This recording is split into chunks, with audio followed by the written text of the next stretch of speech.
అస్మద్గురుభ్యో నమః.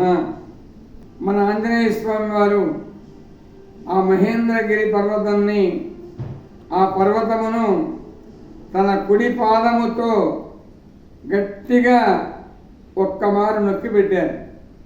అలా నొక్కి పెట్టేటప్పటికీ ఆ పర్వతం మీద నుండి ఉండేటటువంటి అనేక ఔషధులు అన్నీ కూడా జల ప్రవాహం వలె అవి కిందకి ప్రవహించడం మొదలుపెట్టాయి.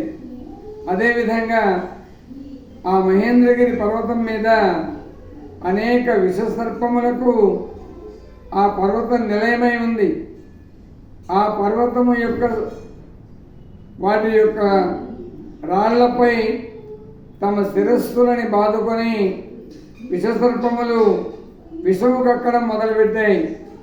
అయితే వాల్మీకి మహర్షి అంటారు, శ్రీమద్ సుందరకాండలో మొదటి సర్గలో ఆ విధంగా జాలువారేటటువంటి ఆ విషసర్పముల యొక్క విషధారలని ఔషధి ధారలు కూడా ఎక్కడా శమింప చేయలేకపోతున్నాయి, అంటే తగ్గించలేకపోతున్నాయి.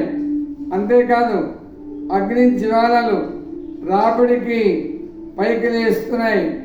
అంతేకాదు ఆ మహేంద్రగిరి పర్వతం మీద అద్భుతమైన సువాసనలు వెదజల్లేటటువంటి పుష్పములతో నిండిన వృక్షములన్నీ ఉన్నాయి. అలాంటి వృక్షముల నుండి పుష్పాలన్నీ కూడా అలా కిందకి రాలుతున్నాయి. ఆ పుష్ప సుగంధములతో మహేంద్రగిరి పర్వతం గుబాళిస్తుంది.